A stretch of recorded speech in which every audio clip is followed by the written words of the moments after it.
À 40 ans, j'ai tout changé. Ma relation, mon business, ma façon de me voir, de me traiter et de me montrer au monde.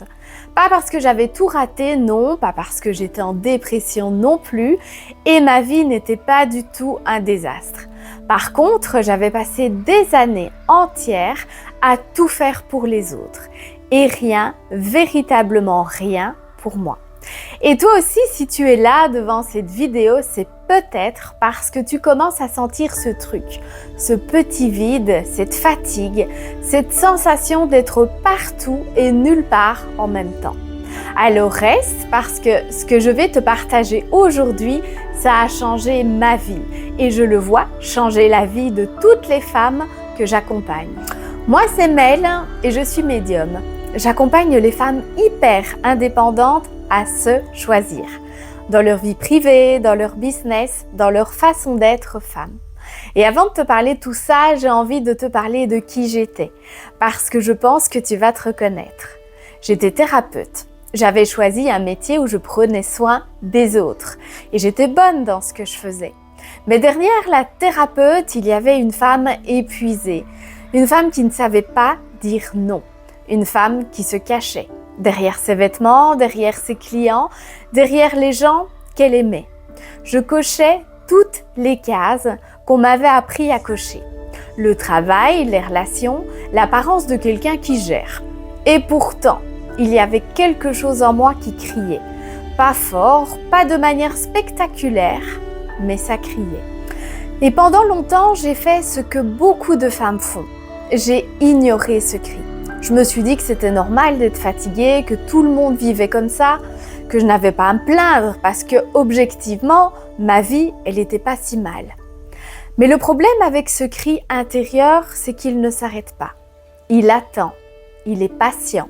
Et un jour, il devient impossible à ignorer. Aujourd'hui, je vais te parler de ce moment, de ce qui a basculé, de ce que j'ai appris sur moi-même, sur l'amour, sur ce que ça veut dire vraiment se choisir. Et je vais te parler des femmes que j'accompagne, parce que leurs histoires, elles te ressemblent peut-être. Abonne-toi si tu veux qu'on creuse ces sujets ensemble, parce que ce dont je vais te parler aujourd'hui, on n'en parle vraiment pas assez. Je veux commencer par quelque chose qu'on ne dit jamais assez aux femmes fortes. Quelque chose qu'on aurait dû nous dire bien plus tôt. Quand tu as été élevée à être forte, à assurer, à ne pas déranger et à tout gérer, tu deviens experte pour t'effacer. C'est automatique et c'est inconscient. Tu ne t'en rends même pas compte, tellement c'est devenu naturel. Tu réussis, tu gères, tu soutiens tout le monde autour de toi. Ta famille, tes amis, tes collègues, ton partenaire. Tu es celle sur qui on peut compter. Toujours. Et d'une certaine façon, tu en es fière parce que c'est ton identité, la femme forte, la femme sur qui on peut compter. Mais toi, dans tout ça, tu es où? Et au fond, si on creuse encore plus loin, il y a quelque chose de plus profond que ça. Être vraiment vu, vraiment aimé, vraiment choisi. Pas pour ce que tu fais, pas pour ce que tu apportes, mais pour qui tu es. Ça fait peur. Ça fait peur parce que si tu te montres vraiment, si tu baisses les armes, si tu laisses quelqu'un entrer et que ça ne marche pas, si tu es vu et que tu n'es pas choisi quand même, alors on reste dans le contrôle, on reste dans la gestion parce que c'est plus safe, mais c'est aussi beaucoup plus seul. Et cette solitude-là, la solitude de la femme forte, celle qui gère tout, elle est particulièrement douloureuse. Parce que de l'extérieur, ta vie, elle a l'air bien, tu as l'air bien, alors personne ne comprend vraiment ce que tu vis. Et parfois, toi-même, tu ne comprends pas pourquoi tu te sens si vide. Et c'est exactement là où j'étais. Et c'est pour ça que tout a basculé.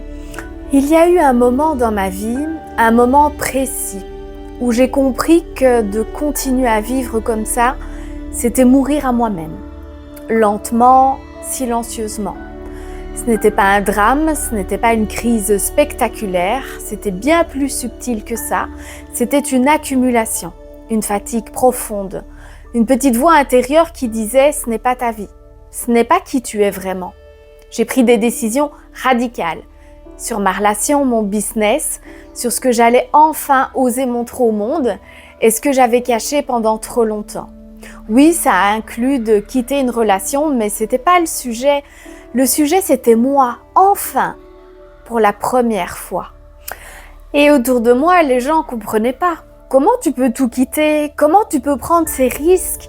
Tu es sûr que tu vas bien? Est-ce que tu fais une dépression? Non, je me réveillais. Parce que se choisir, ça ressemble à une crise de l'extérieur. Ça ressemble à quelqu'un qui perd la tête. Mais de l'intérieur, c'est exactement le contraire. C'est la première fois que tu as les idées claires. La première fois que tu agis en accord avec qui tu es vraiment. Et c'est ce qui s'est passé après ces choix. Je ne l'aurais pas imaginé. J'ai commencé à parler de ma médiumnité ouvertement. Moi qui cachais ce don depuis toujours, qui avait honte, je ne savais pas comment le présenter au monde. Et là, j'ai commencé à en parler, franchement et avec fierté. J'ai commencé à partager sur qui je suis vraiment. Mes traumatismes, ma résilience, mes secrets. Les choses que je pensais devoir cacher pour être acceptée et être aimée. Et j'ai découvert que c'était exactement ces choses-là qui créaient la vraie connexion avec les gens. Moi qui me cachais derrière mes vêtements, derrière mes clients, derrière les gens que j'aimais, aujourd'hui je me mets en avant sur les réseaux sociaux, dans mon business, dans ma façon d'être une femme. Je réalise des rêves que je n'osais même pas formuler à haute voix et surtout, je suis heureuse. Alors, pas parfaite, mais je suis heureuse. Sereine, vivante, vraiment vivante, peut-être pour la première fois. Ce chemin, il n'a pas été facile. Il y a eu des moments de doute, des moments de peur, où j'aurais voulu faire demi-tour, mais à chaque fois, je me suis raccrochée à la seule question. Est-ce que ce choix, il est juste pour moi? Est-ce que je me choisis là, maintenant? Et quand la réponse était oui, même si c'était difficile, même si les autres ne comprenaient pas, au moins, j'avançais. Et ce que j'ai vécu, je le vois se reproduire chez les femmes que j'accompagne, avec leurs histoires à elles, leur contexte à elles, mais le fil conducteur, il est toujours le même. Je veux te parler de Laurence. Quand Laurence est arrivée, elle gérait tout. Son business, sa famille, son couple, elle était partout, disponible pour tout le monde, toujours présente. Mais elle était épuisée. Elle se sentait seule, même entourée. Elle avait du mal à comprendre pourquoi, parce que objectivement, elle avait des gens qui l'aimaient autour d'elle, mais elle ne se sentait pas vraiment choisie, pas vraiment vue. On a travaillé ensemble sur une seule chose au départ, apprendre à se remettre au centre, se choisir elle dans les petites décisions du quotidien, dire non à quelque chose qui ne lui correspondait pas, prendre du temps pour elle sans culpabilité, exprimer ce qu'elle voulait vraiment et dans les grandes décisions aussi, évidemment. Et tu sais ce qui s'est passé? Son business a décollé parce que quand tu te choisis toi, tu choisis aussi tes clients, ton positionnement, ta façon de travailler. Tu arrêtes de te brader et tu arrêtes d'accepter ce qui ne te correspond pas. Et les bonnes personnes, alors elles arrivent. Et dans sa vie amoureuse, elle a rencontré un homme qui l'a choisi. Elle, pas quelqu'un qui a besoin d'elle. Quelqu'un qui la voit, qui l'a choisie, qui l'aime pour qui elle est. Une relation belle, sereine, équilibrée, comme elle le méritait depuis le début. Et puis il y a Laurie. Laurie avait passé plus de 20 ans dans une relation qui l'écrasait. 20 ans, tu imagines. 20 ans à se battre, à espérer que ça change, à mettre de côté ses propres besoins, ses rêves. Elle n'imaginait même plus être libre. Elle s'imaginait même plus être elle-même en dehors de cette relation. C'était devenu son identité, une identité douloureuse. Elle a osé. Elle a fait le choix le plus difficile de sa vie. Elle s'est choisie. Aujourd'hui, elle vit avec ses enfants, elle a fait des formations, elle se construit quelque chose qui ressemble vraiment à qui elle est. Elle s'est retrouvée et elle aussi a rencontré quelqu'un avec qui elle est heureuse, vraiment heureuse. Ce que ces deux femmes ont en commun, c'est qu'elles ont osé faire un choix que beaucoup de femmes n'osent pas faire. Elles se sont choisies elles-mêmes, avant tout le monde, avant les attentes des autres, avant la peur du regard des autres. Et ça a tout changé. Il y a des choses que j'aurais aimé comprendre bien plus tôt, des vérités que personne m'avait dites. Et c'est ce que je veux te partager maintenant. La première vérité, c'est que se choisir n'est pas un concept. Ce n'est pas quelque chose que tu fais une fois dans ta vie lorsque la grande prise de conscience est là et puis c'est réglé. Se choisir, c'est comme un muscle. C'est quelque chose que tu construis chaque jour dans les petites choses. Est-ce que je dis oui à ça parce que j'en ai vraiment envie ou parce que j'ai peur de décevoir? Est-ce que je me traite avec la même douceur que je traite les gens que j'aime? Est-ce que je m'autorise à vouloir ce que je veux vraiment? Et comme tous les muscles, tu l'utilises, puis il devient fort. Plus se choisir devient naturel, plus ça devient qui tu es et non plus quelque chose que tu dois te rappeler de faire. La deuxième vérité, c'est que les relations que tu as autour de toi te parlent de toi. Elles reflètent exactement le rapport que tu as avec toi-même. Si tu as l'habitude de te mettre en dernier, tu vas attirer des gens qui te mettent en dernier. Si tu te traites comme si tes besoins n'avaient pas d'importance, tu vas attirer des gens qui te traitent comme si tes besoins n'avaient pas d'importance. Ce n'est pas une punition, c'est un miroir. Et quand tu changes ton rapport à toi-même vraiment, en profondeur, pas juste en surface, tout le reste change avec. Tes relations changent. Ton business change, ta façon de t'occuper l'espace y change, les gens que tu attires aussi. Ça ne veut pas dire que tout devient parfait du jour au lendemain, mais ça veut dire que tu commences à vivre une vie qui te ressemble vraiment. Et la troisième vérité, peut-être la plus importante, c'est que ton hyper-indépendance, cette façon de tout gérer toute seule, de ne jamais demander, de ne jamais recevoir, de toujours assurer, ce n'est pas dans ta nature, c'est une armure. Et elle s'est construite pour une raison, te protéger au moment de la vie où tu en avais besoin. Elle a fait son travail et il faut lui rendre hommage pour ça. Mais aujourd'hui, elle te coûte cher. Elle ne te protège plus, elle t'empêche de recevoir ce que tu mérites, d'être vraiment vu, vraiment aimé et choisi. La poser, ce n'est pas une faiblesse, c'est le courage le plus grand qui soit. C'est dire au monde, je suis prête à recevoir maintenant, je suis prête à être vue, à me laisser aimer. Et c'est exactement sur ça que je travaille avec les femmes que j'accompagne dans Privilège. Privilège, c'est un accompagnement sur 1 an, entièrement sur mesure.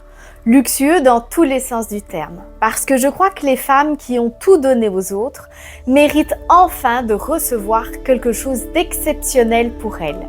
Chaque semaine, je suis là pour toi. Par message vocal, canalisation de l'âme, oui, je parle littéralement avec ton âme, c'est ce qu'il y a le plus profond de toi. Parfois par des tirages de cartes, des hypnoses que je t'envoie ou des soins énergétiques en fonction de ce que tu as besoin à ce moment-là. C'est pas un programme figé. On travaille ensemble sur tes objectifs. Alors il y a les objectifs sur l'année et des objectifs mois par mois. On libère avec les outils thérapeutiques, psychologiques et énergétiques. On se met en action sur ce qui est juste pour toi.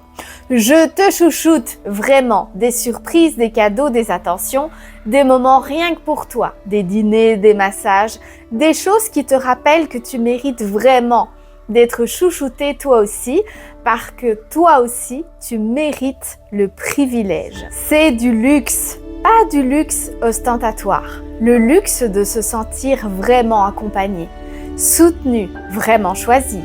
D'abord par toi et puis par moi qui vais te tenir la main pendant 1 an pour que tu n'aies pas à traverser ça toute seule. Si quelque chose a résonné en toi aujourd'hui, si tu t'es reconnu quelque part dans ce que j'ai partagé, si tu sens que tu es prête, mais vraiment prête à te choisir, je t'invite à réserver un appel découverte gratuit avec moi.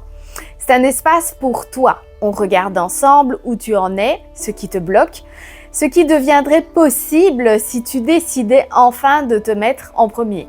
C'est pas un simple appel de vente, c'est un espace sacré pour toi. Et même si on ne travaille jamais ensemble, tu repartiras avec de la clarté sur toi-même. Le lien est dans la description et je serai honorée de t'accompagner. Alors si cette vidéo t'a touché, tu me laisses un petit cœur en commentaire et dis-moi juste ça, en 2 mots. Je me choisis. Parce que parfois c'est comme ça que tout commence. 2 mots, un choix. Je lis tout et parfois 2 mots changent une vie. Alors à très vite!